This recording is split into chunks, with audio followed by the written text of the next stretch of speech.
Now Fox News has learned some U.S. investigators believe that there are Israelis again very much engaged in spying in and on the U.S. May have known things they didn't tell us before September 11th. Fox News correspondent Carl Cameron has details in the first of a four-part series.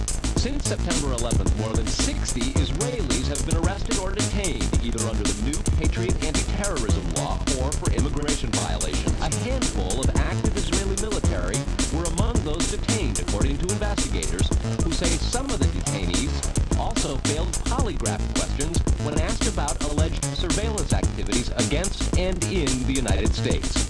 And at that point, we were taken for another round of questioning, this time related to our allegedly being members of Mossad.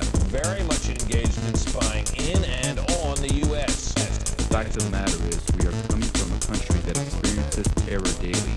Our purpose was to document the event. A handful of active Israeli military. The thing is, you guys get here there's a conspiracy now, because some of the people don't actually spend the time to read the facts. Correct. And you do enough of the facts to realize that it's really hard to make the case that the building just imploded without some sort of an accelerant. So, in the absence of an accelerant, it's an open. It doesn't make sense. And the unanswered questions are reason to be skeptical.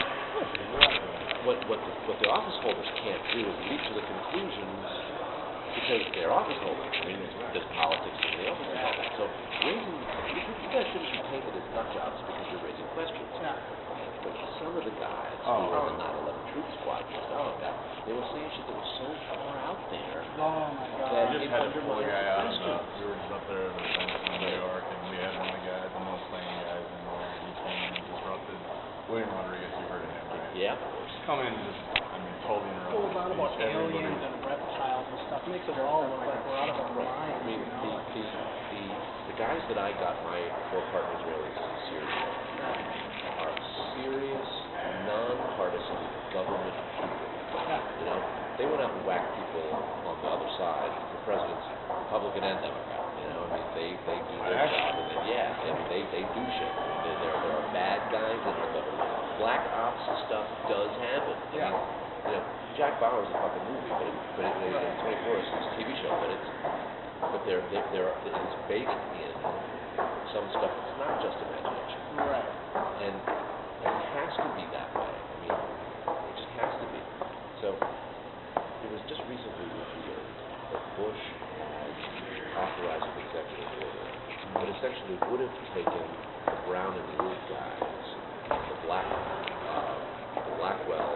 paid contractors overseas, and turned them into hitmen. This is Bin Laden, okay? Blackwater. Blackwater. Turned into Now, but here's the thing. I reported that. At the same time I reported the 9/11 stuff, that the president had signed an executive order that essentially would have permitted the possibility of hit squads. And I put it out there. It went absolutely nowhere. 2 years later, a guy named Cy Hirsch from New Yorker wrote a very famous article about, hey, you know what, Bush may have authorized hit squads. It's like, no shit, told you that after the attacks. And it was like, whoa, it must be true. Now, what happened was, he signed an order that said, worst comes to worst, you walk into a bar and you see Bin Laden there on the corner of the table playing blackjack, knife his ass with that. Yeah. That's what they fucking said. Now, that's a lot different than dude walks into the cafe for a cup of tea in Morocco. Yeah. He's got a beard and he's 6'3". Yeah. So they zero in a satellite and they say, wow, he looks a lot taller than everybody, and they meet the village. Yeah. It doesn't happen that way. Right. You know, I mean, I just explained this to me the other day that it's like, how can we keep missing it? You know, right? It's a good question. One of the guys, you guys should be wondering, why the fuck do you keep doing it? Well, there's a reason. We see him in real time, 6 miles up in a satellite. By the time you launch the satellite from the Gulf of Aden, 1,200 miles, this is 1,200 miles away, it takes a fucking half an hour to get there. He's long gone. And the Aquila village was a kid. So it's not, you know, you understand that. But if you don't explain that to the average person who's just thinking, how can we keep missing him when I can see on TV that we know where he is? It's called moral hazard. I mean, of course, the reasons on the surface are going to be justifiable and common sense. But at least there's this gray area for them to exploit. I mean, in addition to what I reported, we knew in the days after 9/11 that the Russians had warned us. The Russians had warned us of an attack. Yep. the British had warned us of hijacked planes. The Israelis and the Germans had warned us of a plane attack on the World Trade Center, all in the preceding 11 months. Now, 99 times out of 100, these warnings come to absolutely nothing. These were like 6 specific, generalized things, and they didn't do shit. Now, I know you guys have done the research. You know that you got the FBI agent in Arizona who wrote up the whole friggin' warning before it happened. They're learning how to flight. They're going to flight schools in Florida, and they're coming out here, and they're crop dusters and everything else. I mean, it was all there, but we're a big fucking country. We're a whole goddamn hemisphere. You know? I mean, it got lost between the cracks. And whether or not that was a deliberate conspiracy, or benign neglect, or just rank government incompetence, you know, my feeling is you guys would like to bang the drum because we don't know. And just as a journalist, I talked to George Bush personally after 9/11. I talked to Harry Reid and John Kerry personally after 9/11. All three of them said Saddam was mass destruction. You personally too? Yeah. All three of them. Now, unbelievably enough, only 2 people in the entire Congress adamantly refused, said that was not true.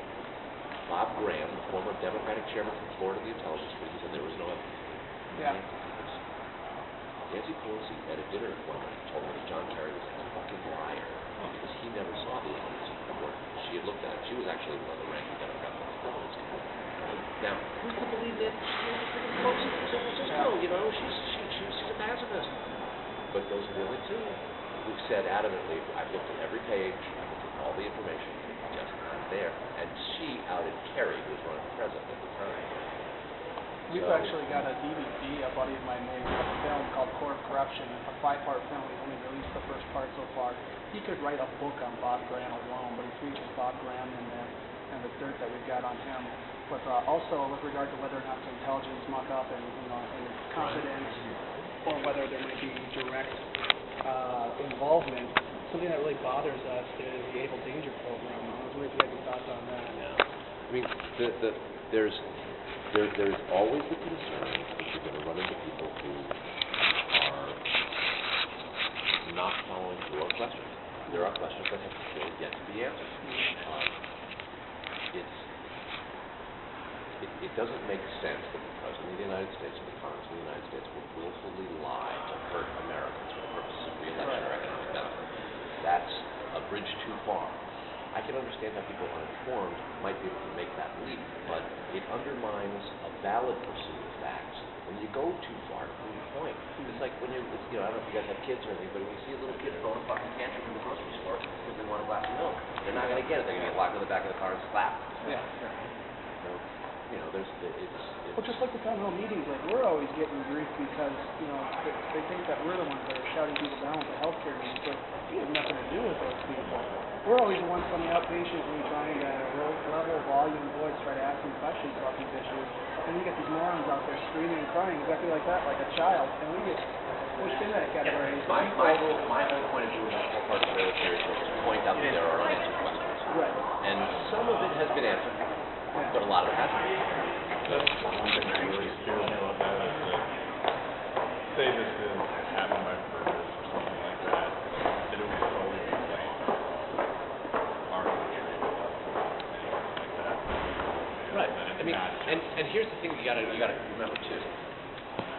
Israel has been known as the country that spies on the United States more than any other. Now it's not national security spying, it's mostly economic.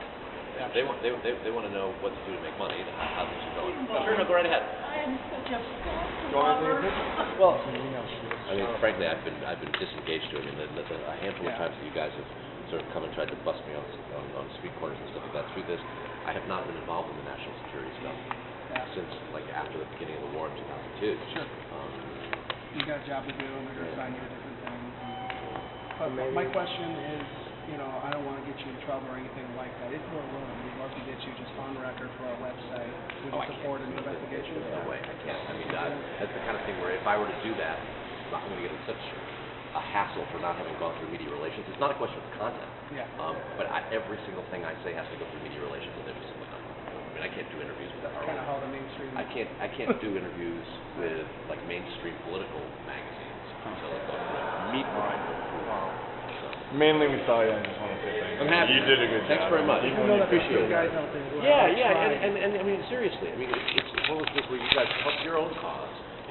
And I'm not saying you got to be rude to the people who are on your team, Yeah. but if they tamp it down a little bit. I mean, Yeah. I got jumped in downtown New York by a bunch of 9/11 truthers, and I talked with them for an hour. It's still out there on the web. And the thing is, if we'd had a quiet conversation, they might have actually gotten something out of me that would have been better than me just telling them I'm not going to talk to them. allegedly being members of Mossad. Very much engaged in spying in and on the U.S. The fact of the matter is, we are coming from a country that experiences terror daily.